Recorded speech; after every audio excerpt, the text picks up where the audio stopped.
अस्सलाम वालेकुम, welcome to debate eight 8। मैं हूं ईसा नकवी। इस वक्त पाकिस्तान के सियासी मंजरनामे पर एक डेंजरस प्रोपोजिशन, एक डेंजरस प्रोबेबिलिटी, इम्कान बनता हुआ दिखाई दे रहा है। मौलाना फजलुर रहमान ने यह फैसला किया है कि वो मिलियन मार्च करेंगे कराची, और कराची के बाद 9 मई का दिन बड़ा सिग्निफिकेंट भी है। पेशावर में वो कहते हैं कि अवामी असम्बली लगाई जाएगी, लेकिन साथ ही मौलाना फजलुर रहमान जिस किस्म की वाइब्स देते हुए नज़र आ रहे हैं, चंद रोज़ पहले उन्होंने जो पार्लियामेंट में अपना पहला खिताब किया, वहाँ पर मौलाना ने यह कहा था कि अगर मैंडेट पाकिस्तान तहरीक इंसाफ को मिला है तो हुकूमत के लिए उनको हक हासिल है, जगह छोड़ दी जाए। साथ ही वो इस्टेब्लिशमेंट के ऊपर तनकीद करते नज़र आ रहे हैं और इल्ज़ाम लगा रहे हैं कि पहले तो सिर्फ धांधली होती थी चंद सीटों के ऊपर, लेकिन इस मरतबा तो असम्बलियाँ बेची गई हैं।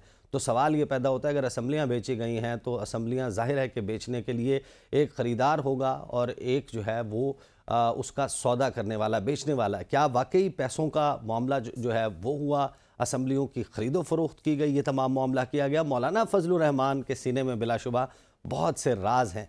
मौलाना फजलुर रहमान की सियासत हमेशा से इक़्तिदार की राहदारियों में घूमती रही, तकरीबन हर हुकूमत का हिस्सा रहे, लेकिन 2018 ऑनवर्ड्स जो है वो अपोजिशन की सियासत करते हुए नज़र आ रहे हैं। पाकिस्तान तहरीक इंसाफ से उनका ना सियासी किबला मिलता है, ना वोटर सपोर्ट बेस जो है वो एक है, लेकिन मौलाना फजलुर रहमान के पास वो पोटेंशियल है कि ख़ास तौर पर साल 2021 के आखिर से अब तक जो कुछ PDM सीज़न 1 के वक्त में होता रहा, क्या कौन मुलाकातें करता था, पुरस्कार कॉल्स कहाँ से आती थी, खुफिया मुलाकातें कौन करता था, ये वो राज हैं जो मौलाना के सीने में। और अब पाकिस्तान तहरीक इंसाफ ने बाज़ाब्ता दावत दे दी है मौलाना को बगावत की। क्या मौलाना अपना सीना खोलेंगे, राज बोलेंगे? क्या अली अमीन गंडापुर साहब ने कहा मौलाना फजलुर रहमान से कि अगर आए हैं तो खुल कर आएँ? क्या कहा, ज़रा 2 दिन पहले वो ज़रा सुन लीजिए। मैं कहूँगा कि मौलाना साहब जब आ ही गए हो तो खुल के आओ, और खुल के आके जरा और बातें भी बताओ। आप तो कह रहे थे बरमला कि जी इमरान खान की हुकूमत मैंने गिराई है, फिर आप कुछ अर्सा पहले कहने लगे मैंने नहीं गिराई, तो बाजवा साहब ने गिराई है। ये जो आपके कोल और फेल में तजाद आ रहा है, बार बार इसको क्लियर करें, कुछ मजीद बातें करें। मौलाना साहब को तो मैंने हराया है। मौलाना साहब अगर समझते हैं कि उनका मैंडेट चोरी हुआ है, मैंडेट तो हमारा चोरी हुआ है। मौलाना साहब का मैंडेट चोरी नहीं हुआ, मौलाना साहब से धोखा हुआ है उसे धोखा हुआ है। धोखा देने वाले कौन है? वही है जिनके साथ डील करके सारी मौलाना ने खाते किए हैं। तो अब मौलाना साहब मैंडेट चोरी होने में और धोखे में फर्क है। दूसरी तरफ मौलाना फजलुर रहमान जो हैं उनकी सियासी रग़बत भी मियां मोहम्मद नवाज शरीफ के साथ है, लेकिन वो जिस किस्म की गुफ्तगू करते हुए नज़र आ रहे हैं, और हुकूमत ने, राना सनाउल्लाह साहब ने स्टेटमेंट दिया कि उनके साथ कोई सख्ती करने का इरादा नहीं है, उनको रोकने का इरादा नहीं है, और सिंध हुकूमत जो है वो मौलाना साहब के लिए कोई कम्फर्टेबल सूरत हाल और कराची जो है वहाँ पर जलसे के लिए कोई मुहैया नहीं की गई। मौलाना फजलुर रहमान जो हैं उनके हवाले से राना सनाउल्लाह साहब ने क्या कहा, सुनिए। सख्ती ना करनी चाहिए, ना कोई ऐसा प्रोग्राम है। मौलाना फजलुर रहमान साहब हमारे बहुत ही इज़्ज़त की जगह पे हैं, वो हमारे साथी हैं, साथी रहे हैं। बिल्कुल उनसे बात करेंगे, बात इससे पहले हुई भी है, और मियाँ नवाज शरीफ साहब के और वज़ीर आज़म शहबाज शरीफ साहब के उनके साथ ज़ाती तल्लुकात हैं। दूसरी तरफ सिंध में अमन आमा की सूरत हाल, कराची में कच्चे के डाकुओं का मामला, और फिर एक डिफरेंट किस्म का बहरान हम देख रहे हैं। पाकिस्तान में हमेशा और उमूमन शॉर्टेज होती है, कमी हो जाती है, लेकिन गंदम के इजाफी होने का बहरान, निगरान दौरे हुकूमत के ऊपर सवालात उठ रहे हैं कि किस तरीके से इतनी इजाफी गंदम, जबकि एक बम्पर क्रॉप जो है वो हो रही थी पाकिस्तान में, उसकी इंपोर्ट की इजाज़त दी गई, और आज किसान जो हैं वो सरापा एहतजाज नज़र आते हैं। इस तमाम मामले के साथ साथ पाकिस्तान पीपल्स पार्टी के जो सदर हैं, पाकिस्तान पीपल्स पार्टी पार्लियामेंटेरियंस के जो पाकिस्तान के भी सदर हैं, आसिफ अली जरदारी साहब, उन्होंने पार्टी की क़यादत छोड़ी और फिर अब फरियाल तालपुर साहिबा जो हैं वो पाकिस्तान पीपल्स पार्टी पार्लियामेंटेरियंस की सदारत जो हैं वो संभाल लेंगी। इस तमाम मंजरनामे के ऊपर गुफ्तगू करने के लिए मुझे स्टूडियोज़ में ज्वाइन कर रहे हैं पाकिस्तान तहरीक से जनाब सेनेटर हुमायूं मोहम्मद साहब, मुझे टेलीफोन लाइन पर ज्वाइन कर रही हैं पाकिस्तान मुस्लिम लीग नवाज से ताहिरा औरंगज़ेब साहिबा, और GDA की रहनुमा सायरा बानो साहिबा जो हैं वो भी हमारे साथ मौजूद हैं। गुफ्तगू का आगाज़ जो है वो हुमायूं मोहम्मद साहब से करेंगे। मोहम्मद साहब, मौलाना साहब और आपका माजी, वो नारे जिस किस्म के PTI के जलसों में लगते रहे, डीज़ल के नारे लगते रहे, उनके स्टेज से मौलाना फजलुर रहमान के पीटीआई की ख़वातीन को जो है वो तनकीद का निशाना बनाया जाता रहा। आपके जलसों पे तनकीद करते रहे। मौलाना फजलुर रहमान साहब जो हैं वो इमरान ख़ान को यहूदी लॉबी का एजेंट करार देते रहे। लेकिन आज आप लोगों को आपके सियासी मफादात और इंटरेस्ट लगता है कि एक सफ़े पर ला रहे हैं। बिस्मिल्लाहिर्रहमानिर्रहीम, इय्याका नअबुदु व इय्याका नस्तईन। मुझे समझ नहीं आती कि लोगों को पाकिस्तान तहरीक इंसाफ से क्या मसला है। उनको वो लोग नज़र नहीं आते जो एक दूसरे की लीडरान की तस्वीरें ऊपर से गलीज़ किस्म की तस्वीरें फेंकते थे। वो जो एक दूसरे के पेट चीर के कभी इधर लेकर जाना, कभी उधर लेकर जाना, कभी यहाँ घसीटना, कभी वहाँ घसीटना, वो करते थे। वो जो कहते थे कि अगर हमने आपके साथ अगली दफ़ा बात कर ली तो खुदा भी हमें माफ़ नहीं करेगा। लेकिन जब वो आपस में बात करते हैं तो फिर आ जाती है बात कि जी डेमोक्रेसी के लिए in the larger interest of democracy, वहाँ पे बात आ जाती है मफाहमत की, वहाँ पे बात आ जाती है कि ये सारी चीज़ें करके मट्टी पाओ और आगे चले जाओ। लेकिन जब पाकिस्तान तहरीक इंसाफ, जो कि मतलब अगर आप देखें तो सिर्फ थोड़ा बहुत, कोई बहुत बड़ी गालियाँ नहीं, लेकिन थोड़ा बहुत छेड़छाड़ होती थी एक नाम के साथ, इस लिहाज से वो छेड़छाड़ होती थी। उसमें कोई ऐसी गलाजत वाली चीज़ नहीं थी जिस तरीके से हमने माजी में 1980s में देखी थी। और उसके बाद अगर हम किसी एक एजेंडा पे, और एजेंडा क्या है, एजेंडा ये नहीं है कि आओ तुम ये सीट ले लो, मैं ये सीट ले लेता हूँ। एजेंडा ये है कि पाकिस्तान में फ्री, फेयर और ट्रांसपेरेंट इलेक्शंस होने चाहिए और पाकिस्तान के अंदर आइन को बालातर होना चाहिए और सारे इदारों को, सारे लोगों को, सारे पार्लियामेंट को, हर एक को उस आइन के तहत काम करना चाहिए। कोई भी आइन से ऊपर नहीं और कानून के अंडर आना चाहिए। तो अगर इस दो एजेंडास पे अगर कोई इकट्ठे हो रहे हैं एक दूसरे को के साथ कोई चीज़ बांटने के लिए नहीं, in larger interest of the country, तो उसमें क्या बुराई है? उसमें कोई बुराई नहीं है। हम ये कभी नहीं कह रहे कि हमारा और JUI का जो है वो नज़रिया एक है। हम सिर्फ ये कह रहे हैं कि हम लोग एक एजेंडा के ऊपर इकट्ठे हो रहे हैं और वो एजेंडा कोई इलेक्टोरल लाइन्स नहीं है। एक एजेंडा पर इकट्ठा होने का क्या मतलब है? यानी कि 9 मई को जो पेशावर में मौलाना साहब जो हैं वो अपनी अवामी असम्बली करने जा रहे हैं, क्या पाकिस्तान तहरीक इंसाफ 9 मई इज जस्ट अनदर डे। 9 मई क्या पाकिस्तान तहरीक इंसाफ अपने वर्कर्स को कहेगी कि मौलाना का इस एहतजाज को ज्वाइन करें? अगर आप लोगों का देखिए अभी तो टाइम है ना, अभी तो कोई 7-8 दिन है, हफ्ता एक है। उसमें क्या होता है हफ्ता is too long a time in politics के क्या होता है क्या नहीं होता। वो कहते हैं let's cross the bridges as they come. इस वक्त मौलाना फजलुर रहमान साहब जो हैं वो पहले कराची में या सिंध में उधर कर रहे हैं, उसके बाद वो KP में कर रहे हैं या जहाँ भी कर रहे हैं, वो उनके अपने स्केड्यूल है। हम लोगों का अपना स्केड्यूल है। किस जगह पे आके हम कन्वर्ज करते हैं वो अभी येट टू बी डिसाइडेड। और मेरा ये ख्याल है, देखें हम होता ये है कि इसमें कोई शक नहीं है, अब ये मौलाना साहब अकेले नहीं है जो कह रहे हैं कि इतनी ज़्यादा ख़रीदो फरोख्त हुई है। इसमें अगर आप देख लें जावेद लतीफ़ साहब एक हैं। जावेद लतीफ़ साहब तो पाकिस्तान मुस्लिम लीग नून की तरफ से है ना। आपने देखा हुआ है कि वहाँ पे बजेंजो सरदार ने भी कहा हुआ है, वहाँ पे मंदोखेल साहब ने कहा हुआ है, वहाँ पे आप देख लें पीर पगाड़ा साहब ने कहा हुआ है। हर एक ने तो ये कहा हुआ है कि यहाँ पे खरीदो फरोख्त हो रही है। लेकिन अगर देखें, अच्छा उसमें मज़े की बात ये, अगर हम थोड़ा सा इसको फर्दर डायसेक्ट करते हैं तो आपको पता चलता है कि ये जो निगरान हुकूमत थी जो कि PMLN और PMLN के जो अपोजिशन लीडर में बैठे हुए थे, उन दोनों ने मिलकर जिन लोगों को किया था, आपको पता है ये कितना बड़ा स्कैंडल आ रहा है ये। अच्छा, इस पे मैंने सेगमेंट में अलहदा से बात करनी है। सायरा बानो साहिबा, आपने आगाज़ में सुना जो बगावत की दावत मौलाना फजलुर रहमान को दी है अली अमीन गंडापुर ने कि अपना सीना खोल दें, राज बोल दें। आप क्या एक्सपेक्ट, या आपकी तवक्को क्या है, या आप क्या सुनना चाहेंगे मौलाना फजलुर रहमान से कि वो PDM के सरबराह भी रहे, वो एक आज़ादी मार्च लेकर आए थे 2019 में इमरान खान के दौरे हुकूमत में, जिसके नतीजे में मियाँ साहब पाकिस्तान से बाहर चले गए थे, फिर PDM कैसे बनी, फिर 2022 से ऑनवर्ड्स आज तक जो होता रहा, मौलाना कहीं ना कहीं उस सब का हिस्सा थे। आप मुझे बताइए, आप 5 से 10 ऐसे कौन से सच हैं या वाक़यात हैं जिनकी कहानी मौलाना फजलुर रहमान की ज़बानी सुनना चाहेंगी? अस्सलाम वालेकुम। वालेकुम अस्सलाम। देखिए, ये जितना भी वो भी सच है ना, वो बहुत महीन से पर्दों के पीछे है और हमें सब कुछ नजर आ रहा है। अब मुझे नहीं पता गंडापुर साहब कौन सा सच सुनना चाह रहे हैं, क्योंकि वो काफी कुछ बता चुके हैं। और जो कुछ है वो मैं कहती हूँ कि इस वक्त पाकिस्तान के बच्चे बच्चे को पता है। आप इस सिंध में जाके वो रूरल एरिया में बैठी हुई किसी, वो कहते हैं ना कि भाई से भी जाके पूछेंगे कि हुआ क्या और क्या हुआ और इसके पीछे मुतहर्रिकात क्या थे, तो वो भी बता देगा।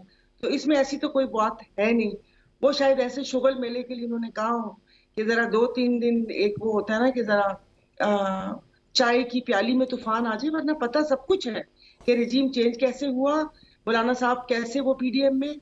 अभी ये जब वो कह रहे हैं ना कि एक इत्तेहाद बन रहा है, चले एजेंडा एक नहीं, मतलब वो कहते हैं ना कि नजरिया अलग है लेकिन ये कि वो जो पॉइंट है वो एक है। वो कैसे मौलाना साहब बात कर सकते हैं? मौलाना साहब ने पीटीआई की जो रिजर्व सीट्स हैं उस पर भी सब ने हिस्सा बकदरे जुस्सा लिया। जितनी भी पार्टीज हैं, आप केपी के देखें तो वहां पर इन दोनों पार्टीज के इलेक्टेड मेंबरान से ज्यादा उनकी रिजर्व सीट की खवातीन है।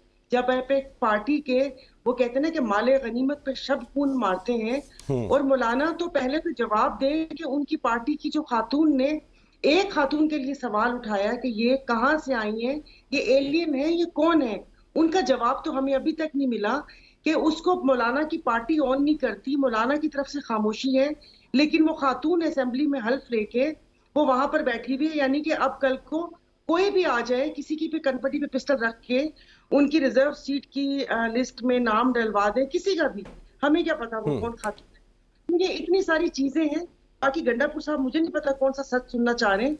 वो जितने भी सच हैं वो आपने देखा होगा कि नहीं, लेकिन मैं ये चाहता था कि आप बताएं आप कौन सा सच सुनना चाह रही हैं। ऐसी कौन सी चीज़ होगी आपके ख्याल में, अगर मौलाना फजलुर रहमान फलां वाक़े का, फॉर एग्जांपल सिंध हाउस में कुछ लोग जो हैं वो इकट्ठे हुए थे, उसका भी एक बैकग्राउंड होगा, मौलाना को यकीनन मालूम होगा, कुछ मुलाकातें होती रहीं जिनका तज़किरा कुछ का वो कर चुके कि साबिक़ आर्मी चीफ के नाम भी वो ले चुके, जनरल बाजवा का। मैं इस हवाले से पूछ रहा था। जी जी, वो अब ढके छुपे अल्फाज में तो उन्होंने अपनी ऐवान में जो तकरीर की थी जिसमें उन पूरी असेंबली बेचने का जिक्र था, वो तो सिंध असेंबली की बात कर रहे थे और अच्छा। थोड़ी उसमें पंजाब असेंबली कर लें। जी, उनका इशारा पूरा सिंध असेंबली की तरफ था। और जो अभी सिंध में उनको जलसे करने की ना इजाजत मिली है वो उसी की एक कड़ी है, क्योंकि हमारी सिंध असेंबली का सौदा हुआ है। और अब आपको भी पता है, जाहिर है सौदा कोई किसी ऐसे बंदे ने तो किया नहीं होगा। ये आपको भी पता है, मुझे भी पता है कि वो सौदे कहाँ पर होते हैं, किस स्पेस पे सौदा हुआ। सिंध की जमीनें हैं, या वो सिंध का पानी है, या वो क्या कहते हैं मादनियात हैं बलूचिस्तान की।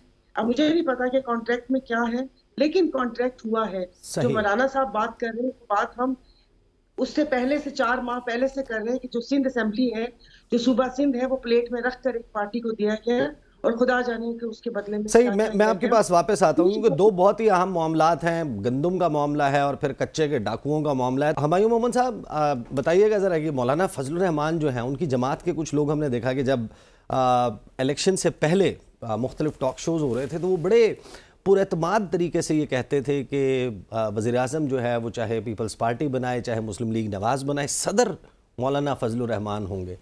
तो मौलाना फजलुर रहमान के साथ आपकी जमात के खैबर पख्तूनख्वा के चीफ मिनिस्टर कह रहे हैं कि उनका मैंडेट चोरी नहीं हुआ, उनके साथ धोखा उनके साथ धोखा हुआ है। तो ये धोखा सदारत के हवाले से हुआ है? देखिए, मेरे तो लिहाज से, उनके लिहाज से बहुत सारी चीज़ों पे उनको धोखा हुआ है। थ्रू आउट हर चीज़ में उनके साथ धोखा हुआ है, खाली सदारत के लिहाज से नहीं। उनको कि भाई आपके साथ ये हम ये करेंगे, हम वो करेंगे, एंड में उन लोगों ने अपना वो मतलब निकाल के उनको बिल्कुल हाई एंड ड्राई छोड़ दिया। लेकिन देखिए, ये बात नहीं है। इम्पोर्टेंट बात ये होती है कि जो मौलाना साहब कह रहे हैं वो बड़े सीरियस एलिगेशन है, जो अभी सारा बानो साहिबा कह रही है, जो बाकी लोग कर रहे हैं। देखें, सुनने में ये आ रहा है कि जरदारी साहब ने 75 अरब रुपए दिए हैं। 75 अरब रुपए, ये सुनने में आ रहा है। सच है या झूठ है उसका हमें नहीं पता, लेकिन ये अफवाहें हैं। ताहिरा औरंगजेब साहबा बताइएगा, मौलाना फजलुर रहमान जो हैं उनको उनके इतने क्या तहफ़्फ़ुज़ात बढ़ गए, उनके इतने शिकवे कि जिस जमात का बड़ा अच्छा ताल्लुक़ रहा है मौलाना फजलुर रहमान के साथ, मियाँ साहब के अभी भी ज़ाती मरासिम हैं, उनके दरमियान कोई मुखासमत नहीं है, लेकिन मौलाना फजलुर रहमान आपके शहबाज शरीफ साहब को ये कह रहे हैं कि हुकूमत शहबाज शरीफ की है ही नहीं, जिसकी हुकूमत है हम उसका नाम लेंगे। बिस्मिल्लाहिर्रहमानिर्रहीम। तो अगर वो मौलाना साहब ये बात कह रहे हैं कि हुकूमत शहबाज शरीफ साहब की नहीं है, तो जिसकी है हम नाम लेंगे, तो नाम क्यों नहीं लेते? उसमें माने क्या चीज़ है? उन्हें रोक कौन रहा है? अच्छा, नहीं आप खुशी महसूस करेंगे अगर मौलाना फजलुर रहमान नाम लेना शुरू कर दें?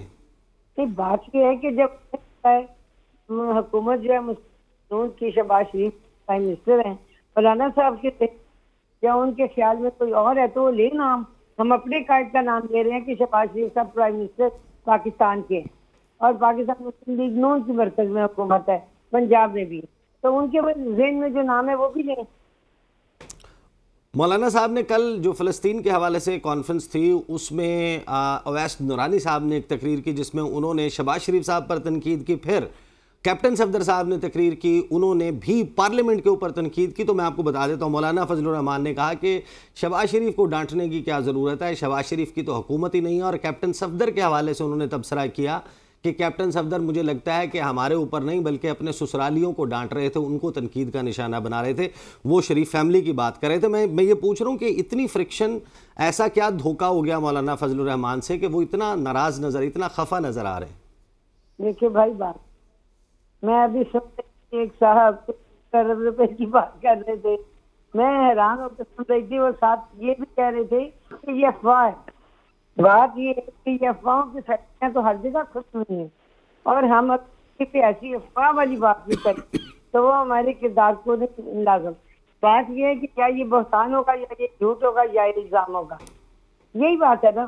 तो एक बात की जब तस्दीक हमारे पास नहीं है तो हम करते कैसे हैं? हम कैसे वो मुंह से निकाल सकते हैं? हम किस किस्म के सियासतदान हैं कि हम वो बातें मुंह से निकालें जिनका सिर्फ अफवाह पे है, जिनकी सिर्फ हवा में बातें हैं, जिनका कोई सबूत, तस्दीक नहीं, कोई बुनियाद नहीं। इसलिए मुझे मौलाना साहब की रिजर्वेशन क्या है? क्या मौलाना साहब किसी पार्टी के लोग से पूछे जो उनके मेंबर्स हैं कि क्या बात है? मुझे तो नहीं पता वो दूसरी जमात के कायद हैं कि मैं उसके पास तो ये तफज़ात है, मैं तो नहीं जानती उनके रिजर्वेशन के बारे में बिल्कुल भी। बाकी रह कैप्टन साहब जिसके बारे में जो चाहे बात करें, मैं तो उनकी किसी बात पे भी इकरार कर सकती हूँ, इकरार कर सकती, क्योंकि हर आदमी पाकिस्तान में जो बात करता है उसकी जिम्मेदारी उसकी कायद होती है, दूसरे पे नहीं होती। तो मौलाना साहब क्यों इतने नाराज हैं, क्यों इतने नाला हैं, क्यों ये इस किस्म की बातें कर रहे हैं? ये तो कोई उनकी पार्टी का बंदा बताएगा। नहीं तो मौलाना के जो भी ग्रीवेंसेस हैं आप उन्हें मनाने की कोशिश करेंगे, या जब वो आवाम को सड़कों पर लाने की बात कर रहे हैं कराची में, फिर उसके बाद 9 मई को पेशावर में, फिर ऑनवर्ड्स वो अपना प्लान ऑफ एक्शन बता रहे हैं, या उनको भी डंडे से रोका जाएगा?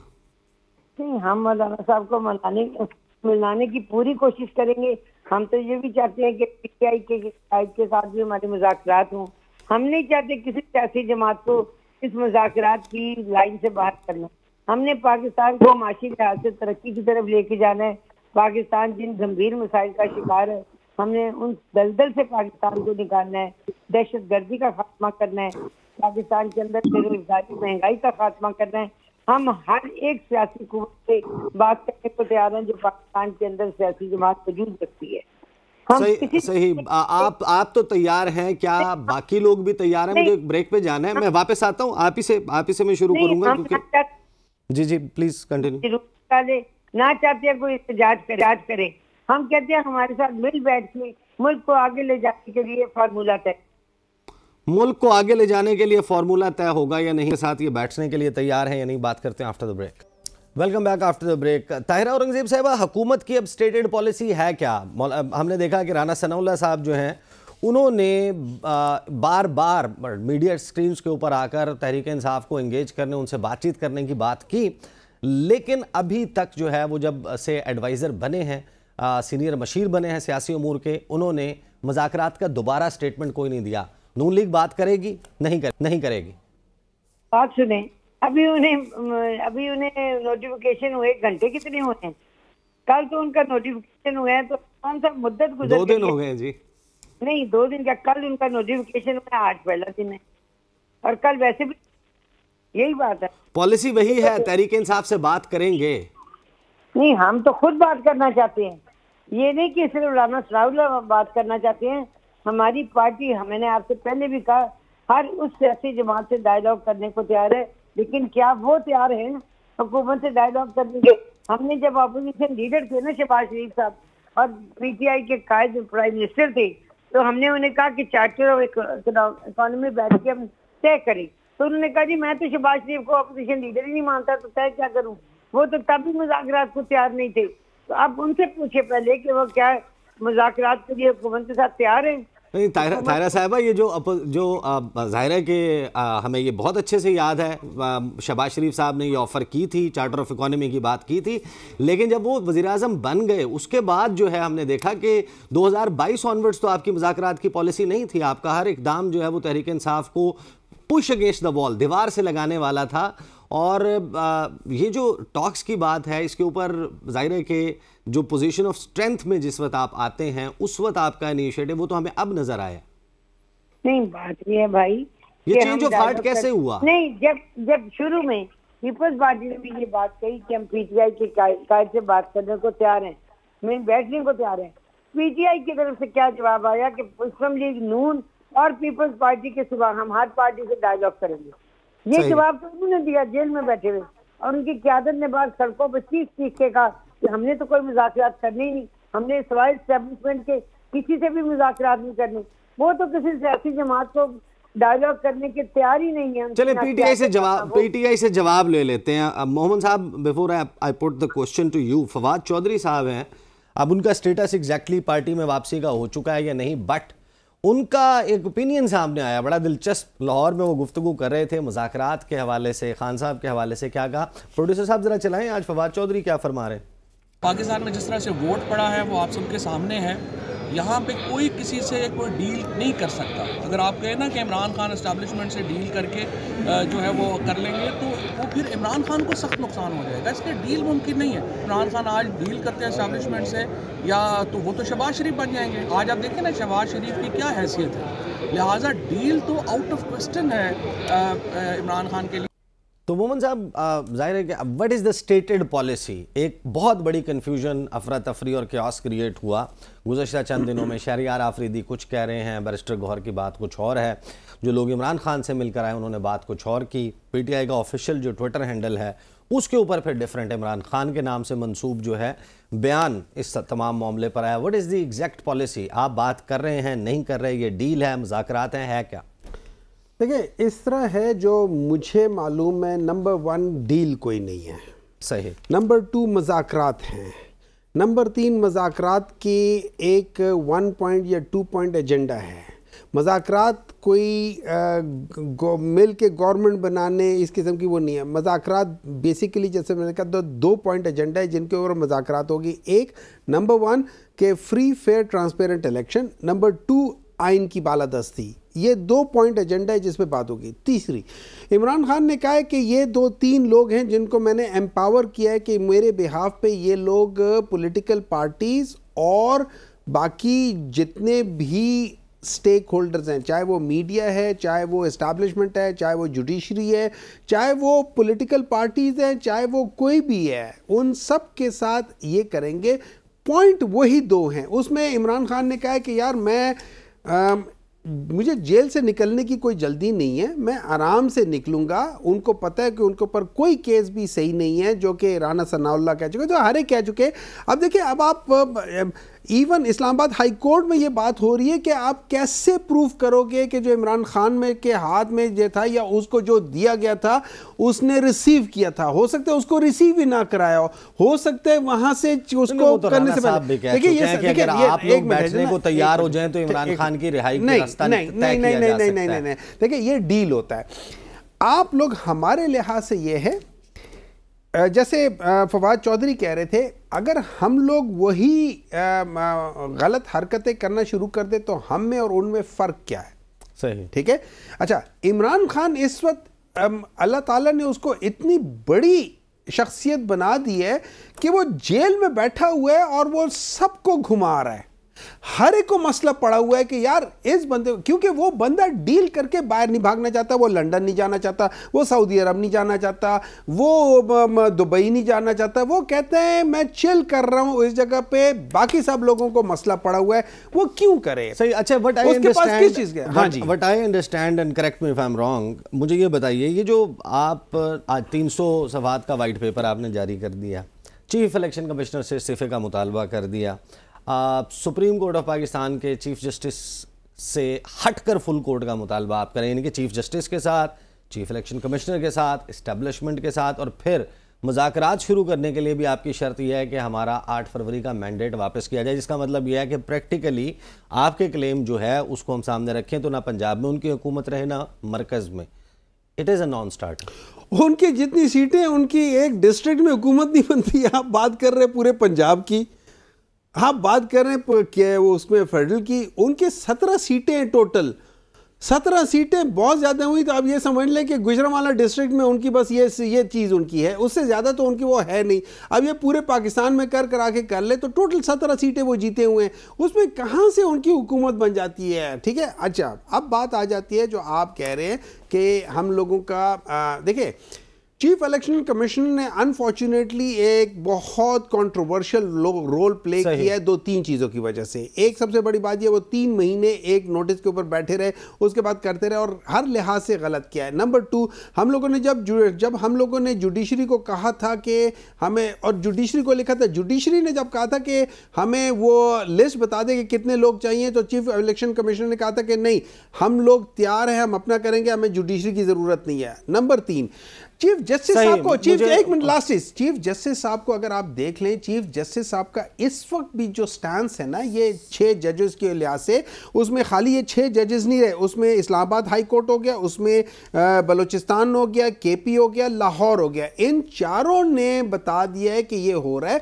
और चीफ जस्टिस साहब इज द ओनली पर्सन जो कह रहे हैं कि यार ये नहीं हुआ। अब मुझे बात बताएं, ये लेटर आज लिखे गए हैं तो ये आपके ज़माने में है ना, किसी और के ज़माने में तो ये लेटर नहीं लिखे गए हैं। अच्छा, मैं आपके पास वापस आता हूँ। सायरा बानो साहिबा, बताइएगा, ये जो पीटीआई मुतालबा कर रही है कि चीफ इलेक्शन कमिश्नर मुस्ताफ़ी हो जाएं, डू यू एग्री कि चीफ इलेक्शन कमिश्नर के मुस्ताफ़ी होने से पाकिस्तान का ये जो सियासी बहरान है ये ख़त्म हो जाएगा?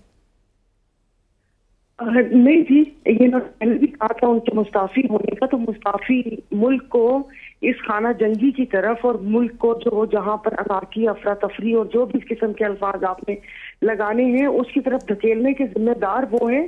क्या मतलब है कि सब अपनी माल मता समेट के पेंशन और सारी चीजें लेके और वो मुस्ताफ़ी हो जाए और मसला हल हो जाएगा? तो इस चीज को फेस करें। और मैंने तो जी पहले भी बोला था कि आर्टिकल 6 लगना चाहिए इन सब लोगों के ऊपर जिन्होंने मुल्क को इन बहरानों में धकेला, जिन्होंने आइन और कानून की धज्जियां उड़ाई, जो कि किसी भी चीफ जस्टिस को नजर नहीं आ रही कि किस तरीके से 90 दिन के अंदर इलेक्शन होने थे और गैर कानूनी और गैर आईनी हुकूमतें चलती रही। भाई या तो आप आइन में एक बैठ के शिक वो कर लें कि भाई अगर असेंबलियां टूटी तो 90 दिन वाला ये इसको खत्म कर दें। सारा कुछ हुआ, फिर जिस तरीके से एक इंट्रा पार्टी इलेक्शन को बुनियाद बनाकर एक पार्टी से उनका निशान ले लिया, उसके बाद फिर आपने ये रिजर्व सीट वाली खवातीन का देखा, तो मतलब ये पीटीआई वाले भी कैसे कह सकते हैं कि, और जो हम लोगों के साथ हुआ, तो यहाँ पर निसार दुरानी साहब ने ये सिंध के साथ जो किया और जिस तरीके से हमारी पार्टी के साथ हुआ, मतलब ऐसे ही इस्तीफा देखिए और वो घर चले जाए और बस कैसी बातें कर रहे हैं आप, और जाके अपने किसी जजीरे में जाके बैठ जाए, किसी जाके यूरोपियन मुल्क में पनाह लेके अपनी बाकी मानदा जिंदगी वहां पर गुजारे, किसी झील के किनारे सोचते हुए। जी ऐसा नहीं हो सकता, मेरे बस में हो तो इन सबको कटहरे में खड़ा करके आर्टिकल 6 लगना चाहिए कि आपने मुल्क के साथ किया क्या है। आप मुझे बताएं कि इन 2.5 सालों में कोई सुकून का सांस लिया है कि डेली आप सोशल मीडिया या इवन टीवी ऑन करें, कोई ना कोई चीज होती है। महंगाई कहाँ चलेगी, गरीब तो बस रहा ही नहीं। जिस तरीके से अभी आप ये गंदम का बहरान देख लें, कोई पता करने वाला है? रोज कोई कॉलम या इस किस्म के प्रोग्राम आ जाते हैं कि जो जिम्मेदारान हैं उनका तयन किया जाएगा। कौन है जिम्मेदारान? कोई नाम ले सकता है? काकड़ साहब किसके बंदे थे? आपको मेरी आवाज आ रही है? जी जी जी, मुझे बिल्कुल आ रही है, अब काकड़ साहब को भी आ रही होगी। काकर साहब को भी, और जो 23 जुलाई काकर साहब से पहले 23 जुलाई 2023 को जो इसहाक डार ने ईसीसी की मीटिंग में इंपोर्ट की इजाजत दी थी, उसकी हद भी मुकर्रर नहीं की थी और फिर इजाजत दी थी। और फिर अभी मार्च 2024 में इन्होंने 6 लाख टन की इजाजत दी। उस पहले दबाव पे, माई बाप के दबाव पे आपने यूक्रेन की गंदी गंदुम ली कि जिसपे पूरी दुनिया लेने को तैयार नहीं थी, और और वो जहाज गवादर भी उन्होंने वहां पर नहीं पोर्ट करने दिए। वो यहाँ कराची बीच समंदर में नमकीन हवा, गंदी गंदुम, फिर उन्होंने वो आटे की लाइनों में लोगों पर चेपी जिसपे लोगों की जानें गई।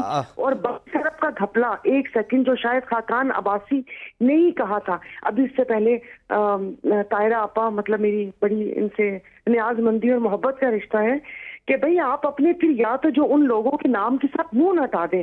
पहले आप तो खैर राना सनाउल्लाह साहब को ओहदा मिल गया, अब तो पता नहीं वो ऐसी बातें करें या ना करें, लेकिन जो जावेद लतीफ साहब और उससे पहले मुसद्दिक मलिक ने कहा कि ये हुकूमत लेना नहीं चाह रहे थे, तो लेना नहीं चाह रहे तो क्या कनपट्टी पे पिस्टल रखी थी किसी ने, या कोई फाइल खुली हुई थी, या उनको ये बोला था कि पंजाब भी नहीं मिलेगा? इन्होंने मुल्क को मजाक बना रखा है। मेरे साथ ही रहे, मैं ब्रेक से वापस आके आप ही से शुरू करूंगा क्योंकि मामला कच्चे के डाकुओं का भी है। और बड़ी खबर ये आ रही है कि इस्लामाबाद हाई कोर्ट ने इस्लामाबाद के जो 3 हल्के हैं, इन हल्कों के असल फॉर्म 45 मांग लिए हैं। अब जो असल फॉर्म 45 है वो मांगे हैं 20 मई को।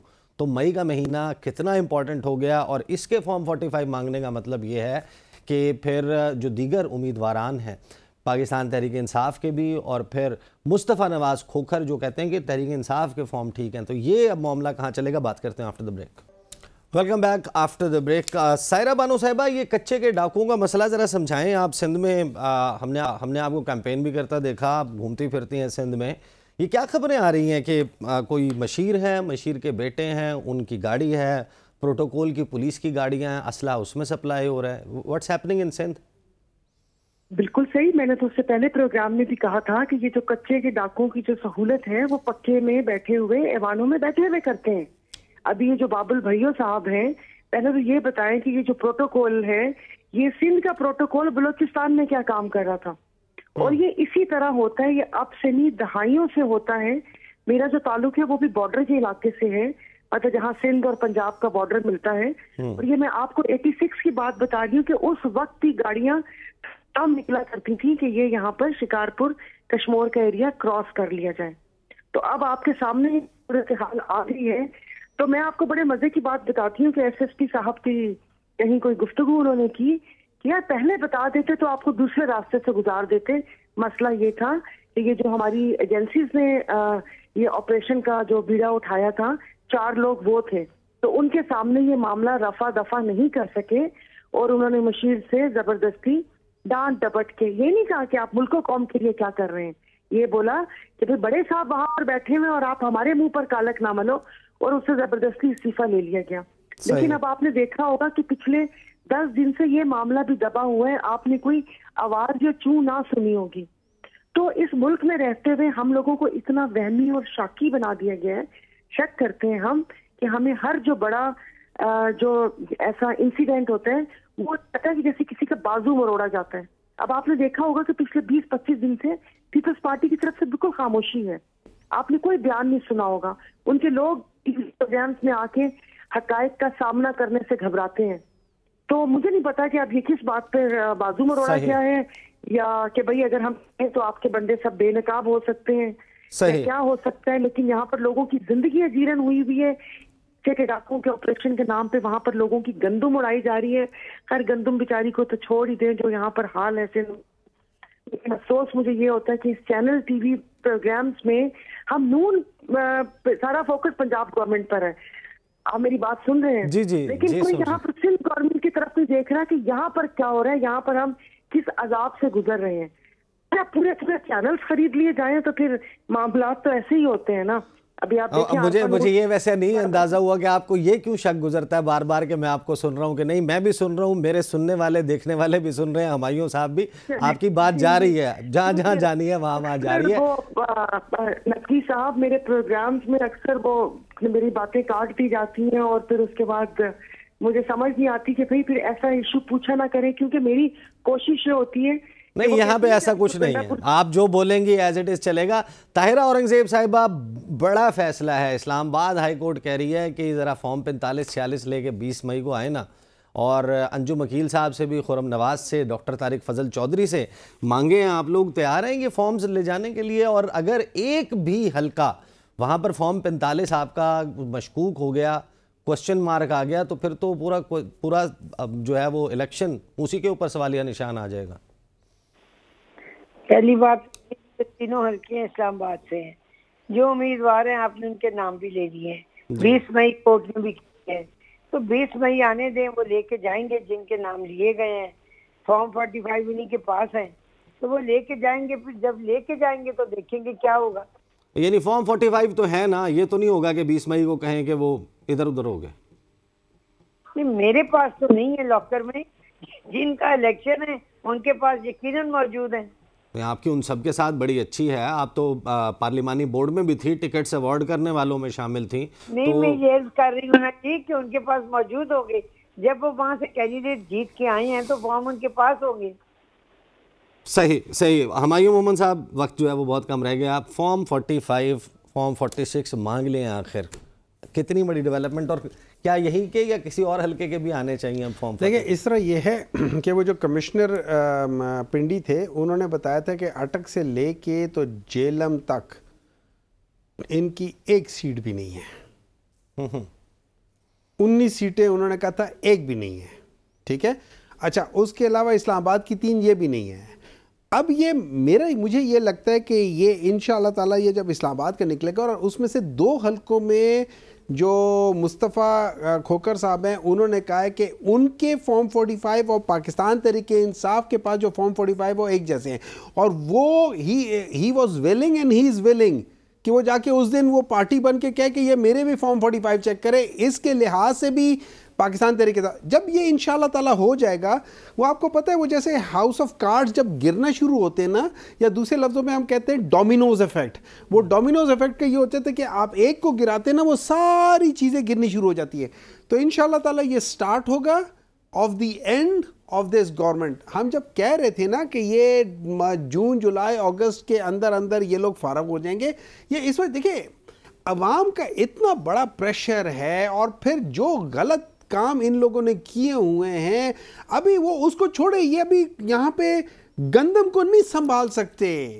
और मेरे लिहाज से ये कि इन लोगों ने, और खाली ये नहीं है कि ये काकड़ साहब हैं, ये मोहसिन नकवी साहब भी है, वो पंजाब में बैठ के उन्होंने ये किया। He is equally responsible as क्या कह सकते हैं ये प्राइम मिनिस्टर मेरी नज़र में, क्योंकि ये सारा मसला ही पंजाब का है, सारा मसला ही फेडरल और पंजाब का मिलाकर है। अब आप देखें, सोचें कि आपको 1.9 मतलब 19 लाख टन आपने कहा था कि हमें चाहिए होगा, आपने 18 लाख टन की इजाजत दी, आपने 35 लाख टन मंगवा लिया, 3100 रुपए का मंगवा के 4500 रुपए का बेच दिया। जो असल अभी गरीब हो वो खुदकुशियों पे आ रहे हैं। लेकिन बहरहाल अब जो 20 मई है, आई थिंक वो सबसे ज्यादा मरकजी हैसियत इख्तियार 20 मई नहीं, हर एक दिन पहले से, हर एक अली दिन बुखारी पहले साहब से जो हैं, उन्होंने मेरे शो में बैठकर फॉर्म 45 का इतना बड़ा पलंदा लेकर आए थे, हर एक के पास है। उन्होंने कहा था मैं इसका फोरेंसिक अपने खर्चे पे करवाने के लिए। देखिए, सुने 65 नेशनल असेंबलीज के हम ट्रिब्यूनल पे गए हुए, 65 वो हैं, ठीक है, और उसके साथ मेरे ख्याल में 165 या कितने या 170 के करीब हम प्रोविंशियल्स में गए हुए हैं। ये 65 के अगर आ जाते हैं, ये लोग किधर रहेंगे? सही, वेरी इंपॉर्टेंट। बहुत बहुत शुक्रिया, वक्त खत्म हो गया। हुमायूं मोहम्मद साहब, ताहिरा औरंगजेब साहिबा और हमारे साथ सायरा बानो साहिबा जो हैं वो GDA से मौजूद थी। बहरहाल एक बड़ी डेवलपमेंट जो है वो अब सामने आ रही है पाकिस्तान के सियासी मंजरनामे पर, और आने वाले दिन इस हवाले से बड़े अहम हो गए। अब तक के लिए इतना ही, इजाज़त दीजिए, अल्लाह हाफ़िज़।